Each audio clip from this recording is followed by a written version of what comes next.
Chers téléspectateurs, bonsoir et merci d'être au rendez-vous pour cette nouvelle édition du dimanche 2 octobre 2022 que je vous invite à suivre jusqu'à son terme. À la une de l'actualité, la deuxième journée de la visite du président de la République à Tuamasin a débuté aujourd'hui par une messe avec les catholiques au grand séminaire diocésain d'Analamalotch. Ce séminaire Saint-François de Sales dont la construction a débuté en janvier 2021 est maintenant achevé. Le représentant du pape, le nonce apostolique, les cardinaux et le président de la République ont tous confirmé lors de leur prise de parole que la foi et le civisme sont inséparables. Sur place, Judika El-Hadjanirin et Andra Zandabe. De nombreux fidèles de l'archidiocèse de Tuamasin ont participé ce matin à Analamalotch, à une grande messe célébrée par le cardinal Désiré Tsarahazan, archevêque de Tuamasin. Un office religieux avec la présence du nonce apostolique Paolo Rocco Gualtieri, de nombreux évêques et prêtres, ainsi que le président de la République Andrazuelen, pour la bénédiction du nouveau grand séminaire interdiocésain Saint-François de Sales. Grâce à ce nouveau lieu de formation et d'éducation, les séminaristes de Tuamasin et de Feneri-Vest n'auront plus besoin de se déplacer loin de la région pour recevoir une formation en philosophie. Le président de la République a réaffirmé que la foi ne peut être séparée du développement de notre pays. Voilà pourquoi il a apporté son aide pour la construction de ce nouveau grand séminaire et accepté l'invitation de l'Église catholique aujourd'hui. Par ailleurs, le nonce apostolique représentant du pape dans son homélie a insisté que la foi chrétienne a entièrement sa place dans l'environnement national. L'Église et l'État travaillent main dans la main car ils ont le même objectif de faire avancer le pays. Pour Madagascar et pour Tuamasin, ce partenariat positif entre l'Église et l'État porte des fruits. Pour cela, le cardinal Désiré Tsarahazan a réitéré ses remerciements. La construction et la création de ce grand séminaire pour l'archidiocèse de Tuamasin est un grand défi, produit de l'amour et de la foi, fruit aussi de l'entraide, puisque de nombreux donateurs ont participé à cette construction. Cet événement a été l'occasion pour le président de la République et le cardinal de remercier chaleureusement le nonce apostolique Paolo Rocco Gualtieri, nommé pour un autre pays, pour ses louables services effectués à Madagascar. Par ailleurs, la première pierre de la construction de l'hôpital catholique Le Bon Samaritain à Analamalotch, Tuamasin, a été posée aujourd'hui grâce à la coopération entre l'Église et le gouvernement. Ce sera un hôpital immense avec une superficie de plus de 1400 mètres carrés. Il sera spécialisé dans les maladies rénales.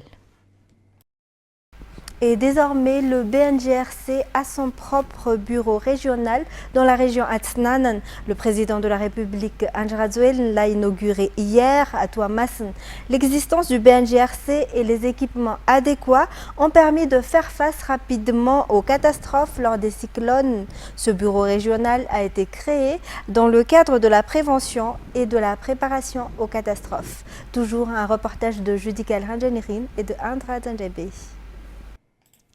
Une cérémonie simple mais importante pour la région Atsnanan s'est tenue au BNGRC Tuamasin hier. La mise en place de ce bureau régional permettra de préserver la vie et les biens des milliers de personnes. C'est la deuxième fois que le président Andrazuelen vient ici. La première fois, c'était après le passage du cyclone Anna, au cours de laquelle il a apporté du matériel pour venir en aide aux habitants. Cette fois, le gouvernement adopte une vision à long terme et établit un bureau régional officiel équipé des outils pour faire face aux dangers. Ce bureau à Tuamasin est le deuxième bureau régional du BNGRC, après celui de Mahajang, et dont le financement provient de l'État. Ce bureau régional dispose de 7 salles, de 5 bureaux pour le personnel, d'une salle de réunion, d'un centre opérationnel et d'un grand magasin pour stocker le matériel nécessaire pour faire face aux catastrophes. Dans un tout autre sujet, selon le Madagascar National Park, la baie de Bali a été détruite suite à un incendie volontaire. L'incendie s'est déclaré la semaine dernière et il a été difficile de contrôler complètement le feu. Selon le rapport, toutes les tortues de cette zone protégée ont été sauvées et déplacées. Saï Sylvain pour plus de détails. Voici l'image obtenue du satellite concernant la situation dans l'aire protégée de la baie de Bali. Selon les statistiques publiées vendredi, environ 8000 hectares sur les 50 000 hectares de la baie de Bali ont été touchés par l'incendie. Selon l'enquête, l'incendie a commencé le 22 septembre. Plus tard, cependant, de nouveaux incendies se sont déclarés, raison pour laquelle l'on pense qu'il s'agit d'un incendie volontaire. La propagation rapide du feu et l'éloignement de l'emplacement a rendu difficile l'extinction de l'incendie. Par ailleurs, la sauvegarde des animaux qui font la renommée de la zone protégée de la baie de Bali a été la propriété selon les responsables. Des centaines de personnes ont été mobilisées et de nombreux outils ont été utilisés, toujours selon les explications. Outre celui de la baie de Bali, un incendie s'est également déclaré la semaine dernière à Ankarafansk, région de Buen. L'incendie s'est déclaré dans 4 endroits et selon le dernier rapport, 3 des feux ont été maîtrisés. Éducation à présent, les directions régionales du ministère de l'Éducation nationale célèbrent la journée internationale des enseignants ce 5 octobre. Pour la région Vakna-Karaj, plusieurs manifestations auront lieu pour montrer leur solidarité. Jameson Ranjanarmanan de Viva Intirabe pour plus de détails. La solidarité des enseignants est la garantie de l'amélioration de l'éducation. Pour la renforcer, les directions régionales du ministère de l'Éducation célèbrent la Journée internationale des enseignants ce 5 octobre. La région Vakna-Karaj y participera également à travers de nombreuses manifestations pour les circonscriptions scolaires d'Intirabe 1 et 2. Les enseignants privés sont également concernés par cette célébration. Pour cette année, le thème est « L'amélioration du monde de l'éducation commence par les enseignants ». Santé à présent, selon les recommandations des scientifiques malgaches, Madagascar doit apporter des réformes dans la stratégie pour améliorer la santé des mères et des enfants et dans la lutte contre le paludisme. Les maladies évoluent en raison du changement climatique. Des progrès sont également constatés suite aux recherches et qui contribueront à améliorer les services de santé. Un reportage de Saï Sylvain. Malgré les efforts concédés depuis une vingtaine d'années, le taux de mortalité des mères au moment de l'accouchement est resté à 400 sur 100 000. Madagascar doit apporter des réformes dans sa stratégie. Toutes les parties prenantes devraient être concernées. Raison d'être de l'atelier qui s'est tenu la semaine dernière, où gouvernement et scientifiques ont collaboré pour mettre en place une stratégie. Outre l'amélioration de la santé des mères et des enfants, la lutte contre le paludisme a également été abordée lors de la réunion scientifique. Les statistiques ont quintuplé ces derniers temps, selon le ministre de la Santé publique, le professeur Zeel Rajamanathan. La conférence s'est clôturée vendredi dernier. Les scientifiques ont proposé 9 points pour améliorer la lutte contre le paludisme et améliorer la santé de la mère et de l'enfant, notamment la gestion, les ressources humaines, l'équipement, le business plan, l'approvisionnement en médicaments et les fournitures sanitaires, la formation et le renforcement des compétences des acteurs, la qualité des services, la communication et la collaboration à la base. Toujours à ce sujet, 8 nouveaux cas de Covid-19 ont été enregistrés à Madagascar durant la semaine du 24 au 30 septembre. 6 de ces cas sont à Analamang et les 2 autres dans la Haute-Matziach, une baisse par rapport à la semaine dernière. Ces résultats ont été obtenus à l'issue de 528 tests. Aucun décès et aucune forme grave de la maladie n'a été signalé. Côté sport, Madagascar se trouve dans le groupe C avec le Maroc, le Soudan et le Ghana pour le championnat d'Afrique des Nations ou CHAN 2022 qui se tiendra du 13 janvier au 4 février 2023 en Algérie. Le tirage au sort pour les 18 nations qualifiées s'est tenu hier dans la soirée en Algérie. Les détails. Pour sa première participation au CHAN, Madagascar se trouve avec 3 grandes équipes, notamment le Maroc qui est le vainqueur des 2 dernières éditions, le Ghana déjà vainqueur en 2009 et finaliste en 2014, et le Soudan 3e en 2018. Il se trouve dans le groupe C. Le tirage au sort s'est tenu hier soir à Alger en présence du sélectionneur Romuald Roro Rakutunjabe. Dans le groupe A, Algérie, Libye, Éthiopie, Mozambique. Le groupe B, RDC, Ouganda, Côte d'Ivoire, Sénégal. Groupe C, Maroc, Soudan, Madagascar, Ghana. Groupe D, Mali, Angola, Mauritanie. Et le groupe E, Cameroun, Congo-Brazzaville et Niger. Dans ce groupe de 4, les 2 pays les mieux classés iront en quart de finale. Quant au groupe de 3, le premier qualifié ira en quart de finale. À titre de rappel, le CHAN se tiendra du 13 janvier au 4 février 2023 en Algérie.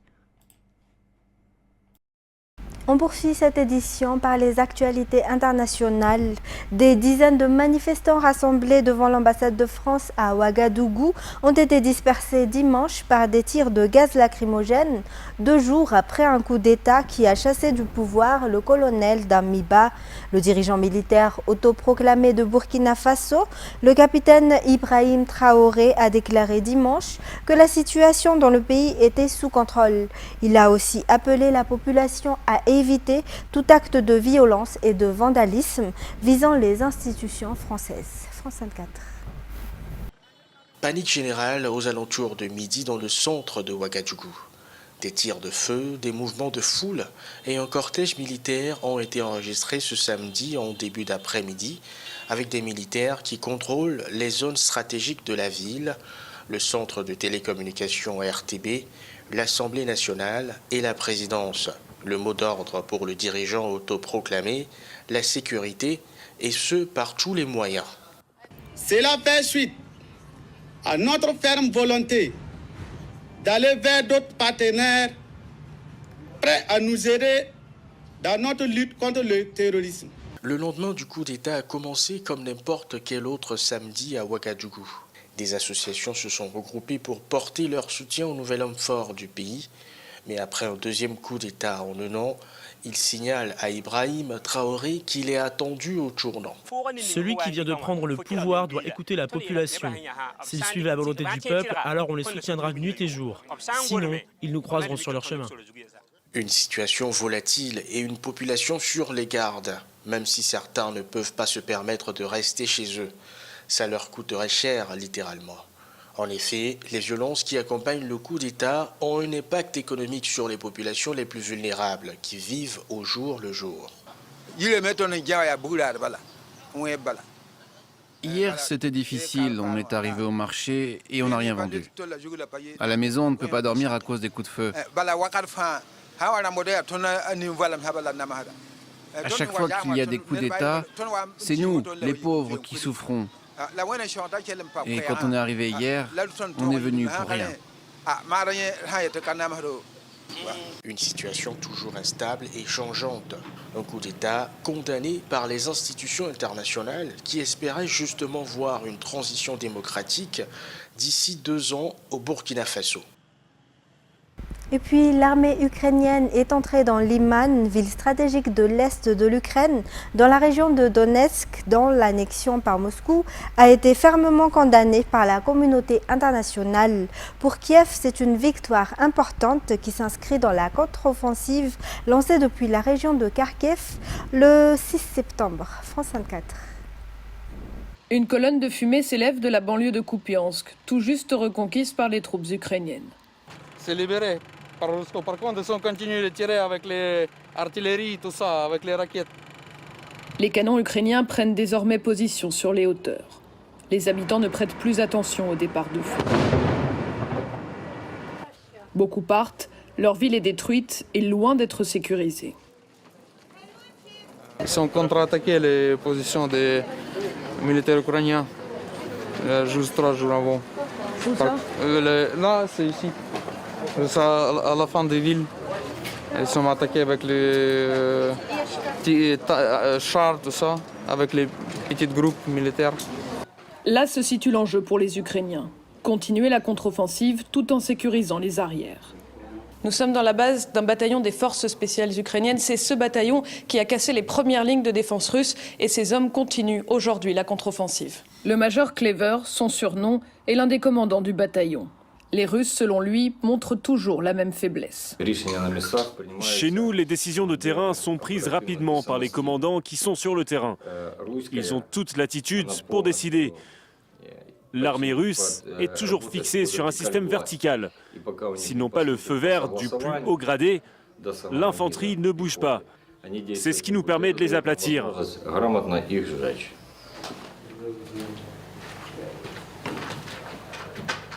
Une cinquantaine de kilomètres au sud, Oleksandr et Mikhailo surveillent les berges de l'Oskil. La rivière coule jusqu'à la région du Donbass. À Kupiansk, les Ukrainiens sont parvenus à la traverser. Mais ici, c'est encore la ligne de front. Une balle siffle à proximité. Ils nous ont tiré dessus ici hier. C'est la position 0. En face, c'est les connards de Russes.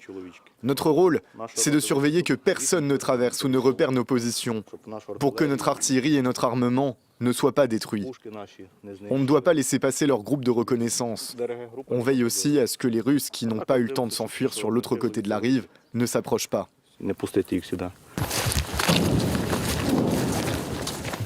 Ah, ça c'est les tirs de leurs tanks. Loin de leur ligne, nombre de soldats russes sont encore bloqués côté ukrainien. Cette semaine, l'unité d'Olexandre en a capturé 10, certains dissimulés dans les roseaux des berges de la rivière. Et justement, depuis le début de cette contre-offensive lancée le 1er septembre par le président ukrainien Volodymyr Zelensky, son armée a reconquis plus de 8500 km² dans la seule région de Kharkiv. Des victoires qui galvanisent les Ukrainiens, mais dans les zones de combat, les populations paient un lourd tribut. Avec l'arrivée de l'hiver, la situation ne fait qu'empirer. France 24. À 8 km de la frontière avec la Russie, le village ukrainien de Loukiantsy. Occupé au premier jour de l'invasion russe le 24 février, libéré par l'armée ukrainienne le 11 septembre. Sur 1200 habitants, 450 qui sont restés survivent grâce à l'aide humanitaire. Et avec l'arrivée de l'hiver, l'inquiétude s'installe. Le principal problème maintenant, c'est comment passer l'hiver. Sans gaz, sans électricité et sans eau, c'est impossible. Il y a beaucoup de vieilles personnes et de malades alités, si seulement ils apportaient au moins du bois. À 81 ans, Yekaterina vit seule avec son mari cloué au lit par la maladie de Parkinson.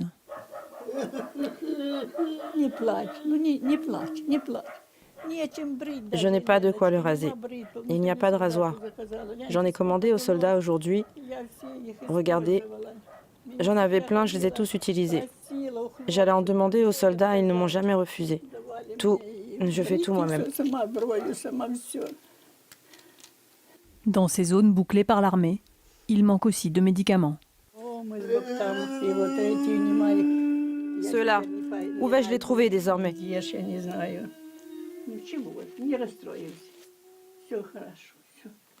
Surtout, Yekaterina cherche le moyen de passer l'hiver. Je ramène l'eau du puits pour cuisiner et faire la lessive. Et là, je veux mettre le lit. Parce que si je cuisine grâce à une bonbonne de gaz, la chaleur ira aussi dans la pièce. Après l'intensité des combats, l'infrastructure dans certaines zones libérées est totalement détruite. Les autorités ukrainiennes disent réparer ce qu'elles peuvent, entre les mines, les tirs incessants, dépassés par l'ampleur des dégâts. Et voilà, c'était les points essentiels de cette édition. Mesdames et messieurs, je vous remercie de l'avoir suivi. Toute l'équipe de la rédaction vous donne rendez-vous dès demain pour de nouvelles actualités. Au revoir et passez une excellente soirée sur Viva.